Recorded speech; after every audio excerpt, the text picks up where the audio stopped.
Robert Fox is defense editor at London Evening Standard. Welcome to our program, Mr. Fox. Hello. Russian dictator Vladimir Putin has agreed to partial ceasefire in the air, according to the US President Donald Trump. However, Russia continues to attack Ukraine with missiles and drones right now. What is your assessment of the results of this phone call between Trump and Vladimir Putin, results of this deal? Well, I don't think there's really a deal, because the thing that is so clear from the phone call is that they both have a different approach to this. One is thinking very short-term, Trump, and one thinks very long-term, which is Vladimir Putin.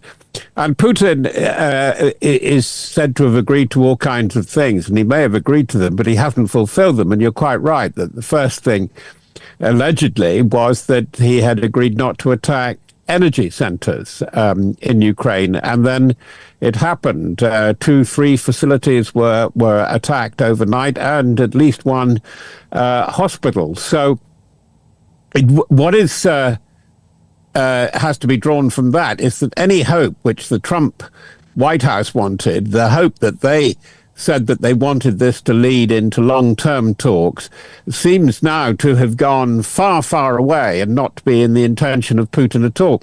By the way, I think with that, we have to say it's very similar to what we heard about Gaza, where Israel has resumed full-scale hostilities in the Gaza Strip, despite the alleged agreement with Hamas, the three-phase peace agreement leading to a long-term negotiation, a long-term resolution.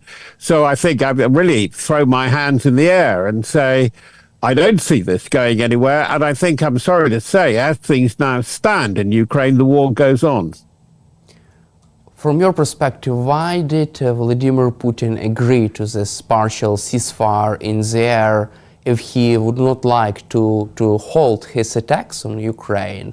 Do you see this as a humiliation of Donald Trump, because Vladimir Putin has promised to halt attacks on energy infrastructure? I think it's very simple. I think it's part of Putin's mind games, that they each think that they can outgame each other. But it's quite clear that Putin is playing a very long game. He's playing the game of Machiavelli, really. He is seeing where the weakness of the opponent is and where he can ensure the strengthening of his power at all costs. And to answer your game, yes, your question, it is a game of cat and mouse. And Mr. Putin very much thinks he's the cat. And also, I would like to cover with you a recent phone call between US President Donald Trump and Ukrainian President Volodymyr Zelensky. What is your assessment of this phone conversation between both leaders? Well, again, I'm sorry to focus on Trump, is that Trump said the most startling thing was that the US could take control of the Zaporizhzhia power plant and get it going again in everybody's interest. I mean, this in a way is fantapolitica, as the Italians would say, is fantasy, because I cannot see in terms of hostility, which don't seem like ending soon, American engineers going into Zaporizhzhia, and so therefore it's hypothetical. And I think that probably immediately after the event that Trump probably knew it, but it was a classic piece of gesture politics, which is really aimed at I'm sorry to say, at a domestic audience. And I think you would like me to say that it's aimed at taking into consideration the domestic audience with you in Ukraine. I don't think it is at all. I think it's the way Trump is projecting his second administration as the real tough guy. That all bets are off now, and I will tell you how I can make America great again based on the idea of the art of the deal. Well, so far it hasn't been terribly successful, has it? And actually the record of the first Trump presidency isn't terribly good. But that's what he's saying. I can do it. I can take a big, bold gesture. And we heard the manifesto even before he took office this time round, that I can resolve these conflicts in 24 hours. He's not going to be able to do it in 24 weeks. It's pretty clear. And I think for Ukraine, this is where the Europeans are strengthening their position. It's taking a long time and will take a long time. But the idea that you can negotiate about a chunk of real estate, as Trump sees it, in the middle of Europe, where you have no title, you're not the owner at all, is seeing. I'm looking for the right word. I think it's really bizarre. Is the word that I'm looking for. And looking in detail at the situation in Zaporizhia, and one of the directors of the plant has given an excellent interview to Le Monde, the French Le Monde, and saying how terribly difficult all this is to get the plant going again, even if it wasn't on the front line. And Russia intends to keep it on the front line, I think, for the foreseeable weeks and months. Let's also cover Vladimir Putin. What do you expect from Putin in the next stages of negotiations, and do you feel that he could also face some pressure from his inner circle on these negotiations and a ceasefire deal? Well, I'm no more expert than anybody, and probably way back on the inner circle, but the inner circle is what really counts, as you say. And he is looking to the medium to long term, and suddenly there are quite unmistakable signs that he's in a hurry. What does he want to do? He's got to secure the position, the economy. How long can it take the pressure that he has put the economy under? It's a full-blown war economy, 5 million people directly engaged in war, whether on the front line, whether in manufacture, whether in the finance. It is absolutely dependent, keeping it going at this rate, on China. Above all, the technical assistance that it's getting, plus supplies, as we know, from North Korea, and bits and pieces in terms of drones, although I think the materiel support from Iran will be less and less significant. But why am I saying this? I'm saying this because I see this growing activity with Belarus, the growing activity in the Caucasus. He's trying to lay out his claim that this is the centrality of Russian power in the middle of Europe, that the Ukrainian Russian people are one people, they cannot be divided, and this is the central fact of the great power of Eurasia. This is it was hinted at in his famous Munich Security Conference speech, which was quite mild in its rhetoric in 2007. But more interesting is the high-flown rhetoric of the essay about the Ukrainian and Russian destiny, the destiny of their one and undivided people, in July 2021. And I think that for Putin, it must be quite a thought now. Is this really going to take him 10 years? Can he really get it done within the span of what would be the Trump administration? Though I have no doubt, by the way, that Trump will try and extend his mandate. He will try to ignore the normal electoral process in the United States, I think, come the time, and watch for that when it happens. But just to go back, is that Putin has got a time scale on what he wants to do. And that is why I think that he is going to be increasingly desperate. He wants to do a deal with America because that gets him away from the embrace of China, that in fact he looked at Russia, his Russia, after all, for all its mighty claims, is going to be a client of China. And I think this is very much in play. Now, what is happening with the inner circle is very, very difficult to discern, because there are lots of people that I would like to know more about and what they are saying to President Putin. But starting with Elvira Nabiullina, the governor of the central bank. I mean, can the economy sustain this for 6 months more? Because I think part of the plan in the next 6 months, and that's why he will be working with asymmetric tactics all over Europe, is to get sanctions lifted, particularly on gas and oil exports.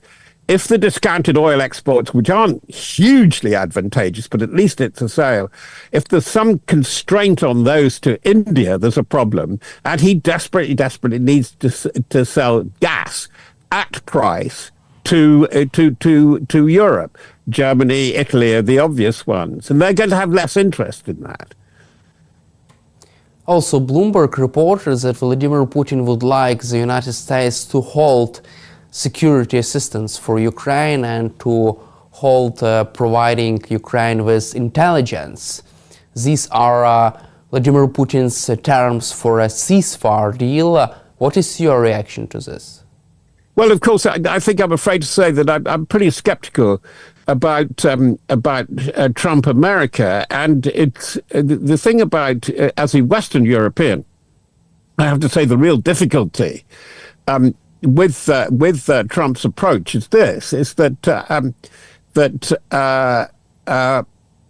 it's not that he's unreliable; he's completely unpredictable, and I think that this is where. I'm sure it's being discussed in my country, just in the north part of London, at the meeting of defence planners in Northwood. They're getting together to look at contingencies. I don't think, by the way, that they're talking about a peace monitoring or assurance force to go into Ukraine. I think that is just not there at the moment. But it really speaks more to your point that what do you do when you simply cannot rely on American solidarity in the Western European North Atlantic Alliance, namely NATO, and then if it's going to turn off its intelligence assets rather like a tap? Because after all, we have seen this crucially, and it played a critical part in the battle there over Kursk.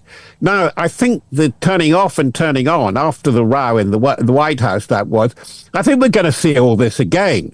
And I think that the core European players, and they're led by a trio, it has to be said now, the odd trio, but interesting, are Starmer of my country, Macron, who is being very clear and forthright, and Friedrich Merz, because I think that there is a growing sensation in Germany of the real jeopardy that they're in for this, that this trouble, this on-off war with Russia is not going to stop, and it's not going to stop in Ukraine. You just mentioned about the meeting of military planners in the United Kingdom. British Prime Minister Keir Starmer has been discussing this idea of deploying troops to Ukraine. Moreover, British special forces are being put on a high alert, on standby, to get ready for possible deployment to Ukraine. How can you assess the possibility of such mission being done without Russia's approval? I think it's completely unrealistic. I think that actually that's the politics. And that's the advertisement, could I say. Because I think they'll be doing something really rather different. And it'll be more of what I've just been describing to you in terms of preparation, contingency, long-term intelligence. And long-term intelligence and communication. Communication is so critical outside America. Can they, with Galileo and other systems, actually obviate, in other words, move aside from GPS, but above all Starlink? Because we know Starlink was always there, and it's Musk's great weapon. And the more Musk indicates this, the more Western Europeans, for example, recognize how unreliable it is. And I think curiously, in Northwood, although we've had the advertisement, as I say, from Tkiie about we're thinking of this and we're thinking of that, I think there's no force generation for groups of forces to go into Ukraine at the moment. But as for the SAS, I don't think you should believe half of what you hear about it. Because I think whatever the SAS has needed to do, it's done already. Can I leave it like that with you? It's an interesting answer from you, to be honest. Interesting point. Yeah. And I will also like to cover with you the recent statement from French President Emmanuel Macron, because he said that there is no need of Russia's approval for European forces deployed to Ukraine. But from your perspective, how far away we are from this developments, from this mission deployed to Ukraine? I think the mission will mutate. I think that they will declare they're prepared to do it, provided there is acknowledgement in the both warring parties. In other words, Russia and Ukraine. But I think there's something else going on.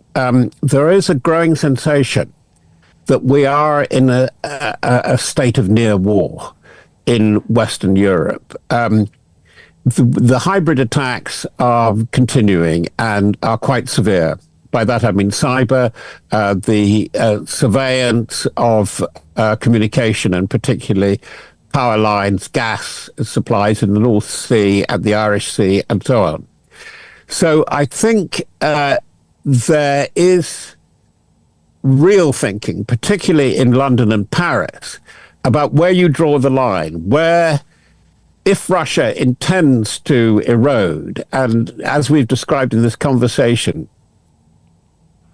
Putin is a war president, and it's a war policy. As much as Netanyahu, the war keeps him in power, and that's why he continues. Where do you draw the line? And I've had a very interesting conversation with a very successful former British commander, and I won't name him because it's quite sensitive what we talked about. And I would give you this view. And his view is that Britain and its allies, have to stick with Ukraine. No appeasement there, because the more you face up to it, then Europe can prepare its own defenses. And by the way, I think the serious European powers in the new context of security and resilience will have to prepare itself to work together outside NATO and outside the United States. Because what has been such a shock is that within days of taking office, that the new president of the United States, or renewed president of the United States, took no time at all to threaten two key allies, Canada and Denmark.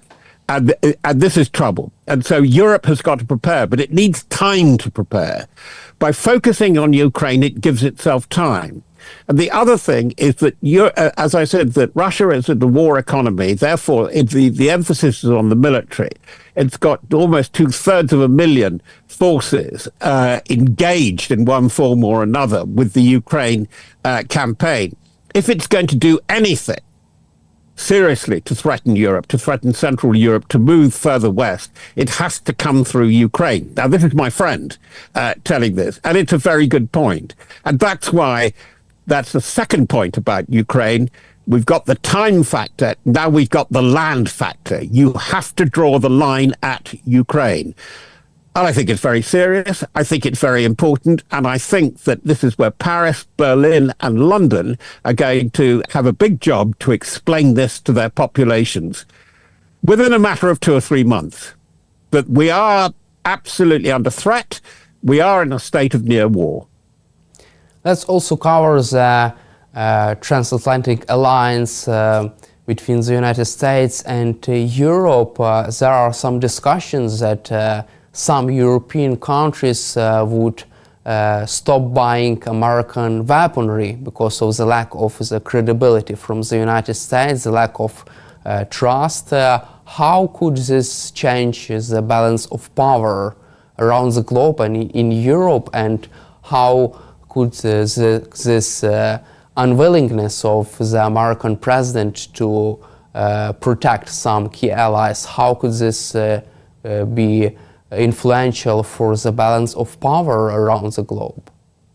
Well, in old-fashioned terms, it means a lot. But because you're absolutely right, there is going to be increasing reluctance to buy weaponry from the United States. And there are some very ugly contests beginning to emerge there. There's been bad history that America and its allies, which bought in a minority share into the F-35 aircraft project, I mean, it hasn't really worked. It's not had the prominence which it was expected to of the F-16, for example. F-16s are still being used because for various reasons the F-35 can't fill the gap.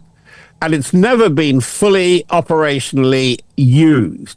It's been used in operations, but sparingly by Israel, of course. This has been a bad experience. And we know that there are problems down the line which are emerging. As you probably know, there is there's the Global Combat Aircraft Program, GCAP, or for the Tempest aircraft, led by the Brits. Sorry, somebody was trying to phone me. Led by the Brits and with Japan and Italy in it. Now, America wants that. And they will either try and take it over in typical Trump fashion, or they will try and close it down because it's dealing with the 6th generation combat aircraft project. And they put an awful lot of money into what is known as NGAD. The NGAD 6th generation, they put billions into it already. It hasn't worked. So we can see I'll just give you one example. There is real competition emerging. I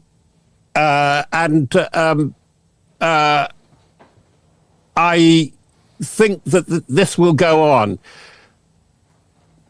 I think the American military will support us, will support Europe, because they're very reluctant to follow the isolationist part.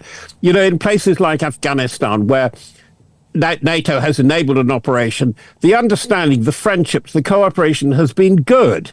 Now we've got people very, very polemical, like Pete Hegseth, in charge of the Pentagon, and they find it very, very difficult indeed to manage this. I think we're in for a fair amount of anarchy and chaos for about 2 or 3 years, and I can't see how it's going to settle with the Trump presidency at the moment. I think the weakness of America constitutionally, it must be worrying for everybody. And my final question for you: do you really expect the U.S. to invade Panama Canal and Greenland? And Canada, shall we do that one as well? No, it's nuts. I mean, the idea, Canada is the biggest sovereign territory governed by a Western-style open democracy. Canada and Russia are by far the 2 biggest nation states. It's absolutely ridiculous. I mean, he sends Trump, troops to the border, National Guards people to deal with migration, and up to the Canadian border. This is fantasy stuff. I mean, I'm afraid to say I'm going to be rather rude. It's infantile as well. They've done a bit with Panama, bought back into 2 of the 5 ports, but I don't see that. And it will be, if he does, that he's got to be very careful. I mean, it's absolutely amazing to see one of the world's great superpowers has looked on as rogue nation now. I ask you this question because NBC News recently reported that the White House has asked Pentagon to consider any kind of military options to regain control over the Panama Canal. What is your reaction to such a decision? I don't think it would be much of a decision, but it shows that the mechanism doesn't work because it isn't. What are the stakes? Really, yes, quite a volume of traffic does go through the Panama Canal. It's yet another choke point. But and there is a certain amount of lashing around. We can see with the attack on the Houthis at the moment.